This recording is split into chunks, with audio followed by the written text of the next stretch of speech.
Hi, everyone. Good morning. It's Margaret Manning here. Welcome to 60 and Me. Welcome to a new day.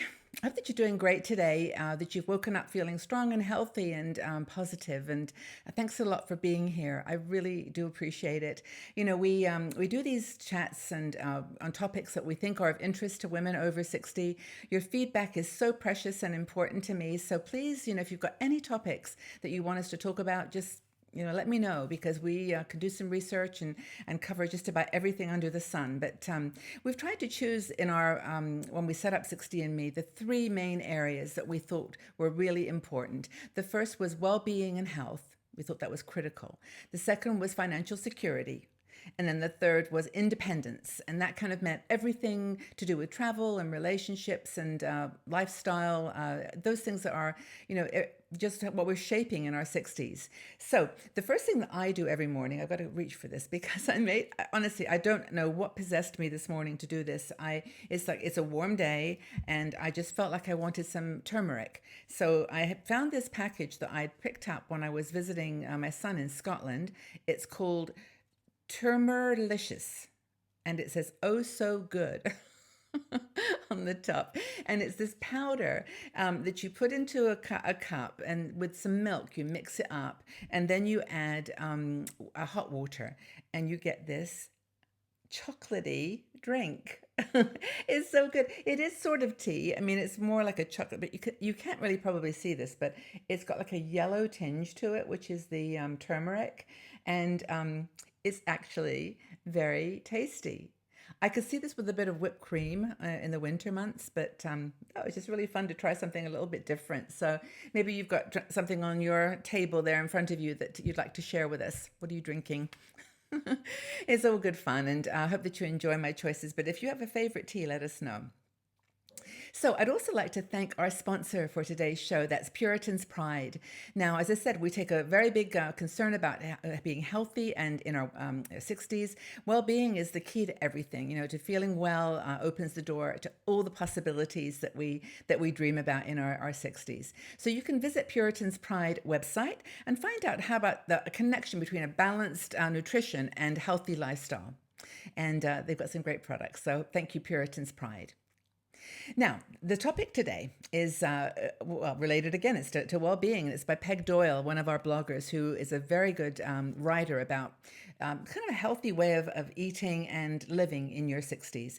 And she wrote this article, which is 18 ridiculously simple ways to eat healthy and avoid dieting after 60. And of course, she says that dieting is just like a complete waste of time, and it's the thing that obsesses us. Losing weight. And in our 60s, I think we can focus on other things. I mean, I'm always trying to eat healthy and exercise and keep strong, but I think that we can obsess about it. So anyway, her main rule is to keep it simple and to have some daily food routines that help you stick with them. And there are things that you love to do and make you feel good. So, she says that life has got so complicated in our 60s that it's really time to make some things simpler. So eating, building some habits in the morning, to set your day off on a good foot are really, really important. So Peg says, in addition to her sleep and exercise regime, which she's pretty passionate about, just do something every day that involves moving, whether it's yoga. We sell yoga videos that are gentle yoga and chair yoga, even designed for the bodies that have not done yoga in a few years. But there's lots of other things you can Pilates, you can do walking, go to the gym, dancing. Oh, I don't know. Jazzercise is a great exercise and super fun with other women around. But anyway, do some exercise and do, obviously sleep 8 hours sleep is for most people what's needed. But here are the 18 things, and I'm going to go through them real fast because they're actually very simple, very straightforward, and maybe you'll recognize some that you actually do yourself. First thing that Peg does, has a glass of water. Before she does anything else, a glass of water. You could put some lemon in it. She knows. What does that mean, Peg? And before she does anything else, has a glass of water. Second, she eats breakfast. Always. Almost always at home. So breakfast is next. Keeps her cabinets stocked with whole grains, nuts, beans, oil, all the basic things so that you don't run out. The next thing is she always keeps fresh fruit on the counter. Right now I've got 2 apples. I did have plums, apricots. They've gone. The apple, I don't know why apples are always the last thing. Anyway, keep fresh fruit on your counter. Onions and garlic are on the counter too. This is Peg. Fresh vegetables are in the refrigerator. She buys them a couple of times a week. And in the evening meal, she says it should take her no longer than 15 minutes to prepare. So I think this means very basic whole foods, just cooked well and just no longer than 15 minutes preparation. Next thing is, she says, if she has to follow a recipe, it has to be uncomplicated, and it has to sort of be, subject to all the things that are in her cupboard, of course. But when she does follow a recipe, it's simple. She doesn't have second helpings. Okay, no more. Say no more. Best to eat slowly, chewing each bite thoroughly. This actually I find really challenging. I eat fast. I always have. I don't know why, but it's a good idea to chew. Always chew your food thoroughly. Next thing. The next thing she says is to keep a water pitcher on the counter, on her desk, or wherever she's working, to remind her to drink. And I do that. I keep a bottle of water right by my computer. And every time I look at it, I take a sip or two. But it's super important, being hydrated, especially in the summer months. Next thing is she never drinks soda, but has a glass of wine or an occasional beer. Next thing is ice cream. As her favorite pleasure is always a small serving served with walnuts on the top. The next thing is she changes her food with the seasons. And I've really got into this because of the local markets here in Switzerland, where when plums are in season, you can just get plums for such a great price, and you can freeze them and freeze the puree and make jam or whatever. Now it's cherry season, so we've got tons of cherries. But buy in season, buy fruits and fruits and vegetables that are in season. She says she always uses small containers like a Japanese teacup for her treats.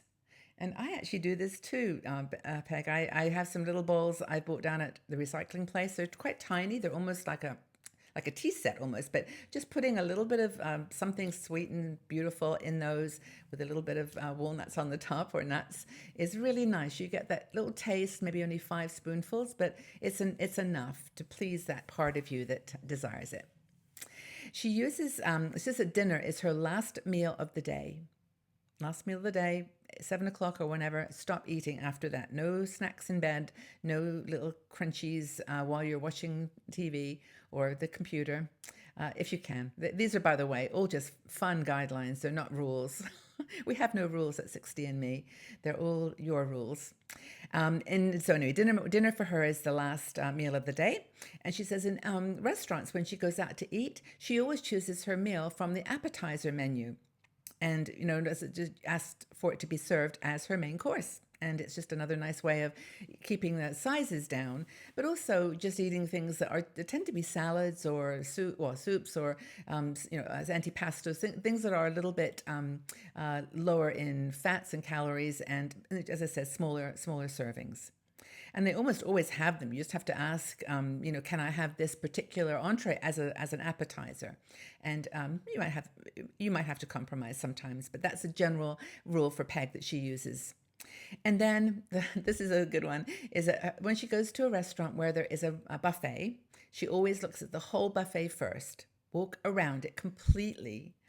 We have a really great restaurant here in Zurich called Hiltel. And Hiltel, if you're ever in Zurich, by the way, go to this restaurant. It's a vegetarian restaurant, and it's got maybe 30 items on a buffet.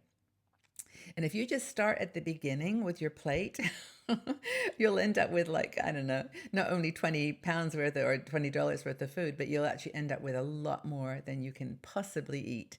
So you just go around first and then circle the buffet and then choose the things that you love. I think those are great. Anyway, I actually think there's a really good 18 good rule guidelines. I think that I could live with some of those, probably most of those. And maybe you found some inspiration there too.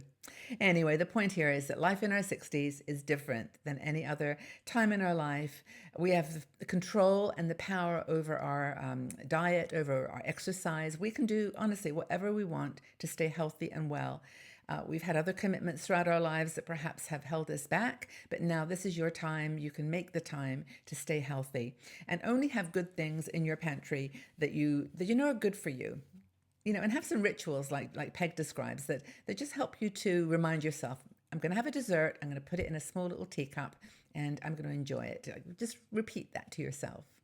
But have fun, enjoy life. I mean, don't hold back, just enjoy yourself. But this might seem like a lot of stuff to list, 18 things, but they're all pretty connected and straightforward.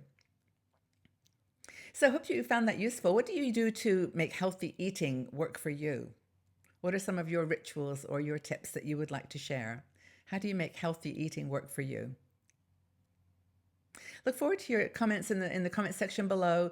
Please, look at other comments and like and share them. And also, by the way, tell friends about 60andMe. I really would love to have more women here. We've got a lot of people, but it's always the more the merrier. So please have people join us.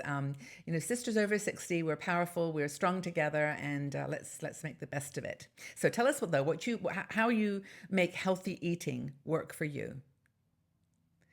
So have a wonderful day, everybody. Go out and do something fun for yourself, and we'll talk all again soon. Bye-bye for now.